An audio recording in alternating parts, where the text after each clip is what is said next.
Mukunda jewellers మొట్టమొదటి factory outlet లో Kasaraperu festival ఫిబ్రవరి 7 నుంచి 15 వరకు, జూబ్లీస్ లో ఫిబ్రవరి 28న మరియు వైజాగ్ లో ఫిబ్రవరి 29న మన నూతన బ్రాంచెస్ ప్రారంభం. ఉమ్మడి వరంగల్ జిల్లాలోని పురపోరు ఫలితాల్లో స్పష్టమైన ఫలితాలు రాని మున్సిపాలిటీల్లో రాజకీయాలు రసవత్తరంగా మారాయి. హంగు ఏర్పడిన స్థానాల్లో చైర్మన్ పీఠాలను దక్కించుకునేందుకు కాంగ్రెస్ బీఆర్ఎస్ పోటాపోటీ వ్యూహాలు రచిస్తున్నాయి. ఎక్స్ అఫిషియో సభ్యుల ఓట్లతో పాటు స్వతంత్రుల మద్దతు కీలకంగా మారడంతో ఎప్పుడేం జరుగుతుందోనన్న ఉత్కంఠ నెలకొంది. మెజారిటీ పురపాలక పీఠాలను దక్కించుకునేందుకు కాంగ్రెస్ ఇప్పటికే తగిన వ్యూహరచన చేసింది. అభ్యర్థులు చేజారకుండా ముందస్తుగా క్యాంపులకు తరలించిన నేతలు సోమవారం నేరుగా సమావేశానికి తీసుకొచ్చేందుకు సన్నాహాలు చేస్తున్నారు. ఇక మున్సిపల్ చైర్మన్, వైస్ చైర్మన్ ఎన్నికలకు సంబంధించి ఉమ్మడి వరంగల్ జిల్లాలో అధికారులు పటిష్ట ఏర్పాట్లు చేశారు.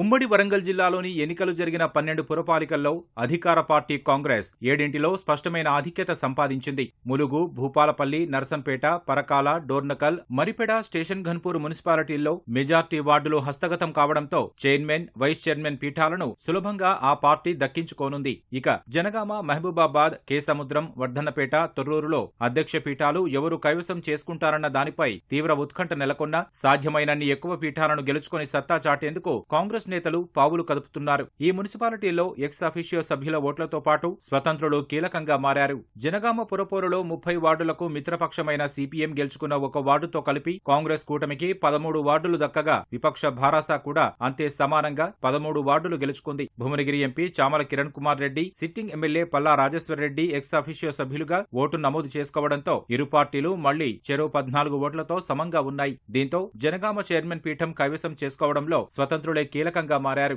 4 స్వతంత్రుల్లోనూ ఇరువైపులా ఇద్దరేసి వెళ్లినట్లు ప్రచారం జరిగిన 3 స్వతంత్రులు కాంగ్రెస్ కే మద్దతు పలుకుతారన్న ఊహాగానాలతో జనగామ పురపీఠం రాజకీయాలు మరింత ఉత్కంఠగా మారాయి. కాంగ్రెస్ బీఆర్ఎస్ నేతల పోటాపోటీ ఎత్తుగడలతో పైచేయి ఎవరన్నది ప్రస్తుతానికి సస్పెన్స్ గానే ఉంది.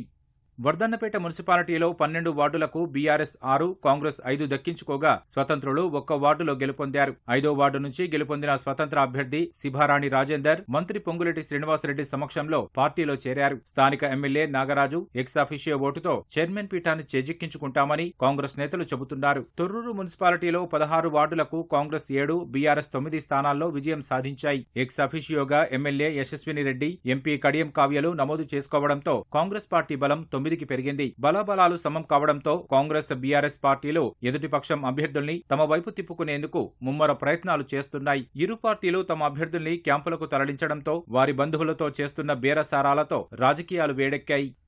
మహబూబాబాద్ మున్సిపాలిటీలో 36 వార్డులకు Congress 13, BRS 11, CPM 3, CPI 3, BJP 1, స్వతంత్రులు 5 విజయం సాధించారు. 4 స్వతంత్ర అభ్యర్థులు కౌంటింగ్ కేంద్రం నుంచి క్యాంపునకు వెళ్లి కాంగ్రెస్ కండువా కప్పుకోవడంతో 3 సిపిఎం అభ్యర్థులు, 4 స్వతంత్రులు, ఎమ్మెల్యే మురళి ఎక్స్ అఫిషియో ఓటుతో కాంగ్రెస్ బలం 21కి చేరింది. బీఆర్ఎస్ పార్టీ తను గెలుచుకున్న 11 మంది వార్డులతో పాటు పొత్తుతో పోటీ చేసిన సిపిఐ 3 స్థానాలు, బీఆర్ఎస్ కు మద్దతు తెలిపిన ఒక స్వతంత్ర అభ్యర్థి MLC Takkellapalli Ravindra Rao ex officio ఓటుతో బీఆర్ఎస్ బలం 16కు చేరుకుంది. లెక్కల పరంగా కాంగ్రెస్ కు మెజారిటీ ఉండడంతో చైర్మన్ పీఠం కాంగ్రెస్ కైవసం చేసుకునేలా అధికార పక్షం ముందుకెళుతోంది. కేసముద్రం మున్సిపాలిటీలో 16 వార్డులకు కాంగ్రెస్ 8, బీఆర్ఎస్ 8 వార్డుల్లో విజయం సాధించడంతో హంగి ఏర్పడింది. ఎంపీ పోరిక బలరాం నాయక్ కేసముద్రం మున్సిపాలిటీలో ఎక్స్ అఫిషియో సభ్యుడిగా నమోదు చేసుకోవడంతో కాంగ్రెస్ పార్టీ బలం 9కి చేరింది. దీంతో కేసముద్రం మున్సిపాలిటీ కాంగ్రెస్ కే దక్కుతుందని ఆ పార్టీ నేతలు చెబుతున్నారు. మొత్తానికి హంగ ఫలితాలొచ్చిన మున్సిపాలిటీల్లో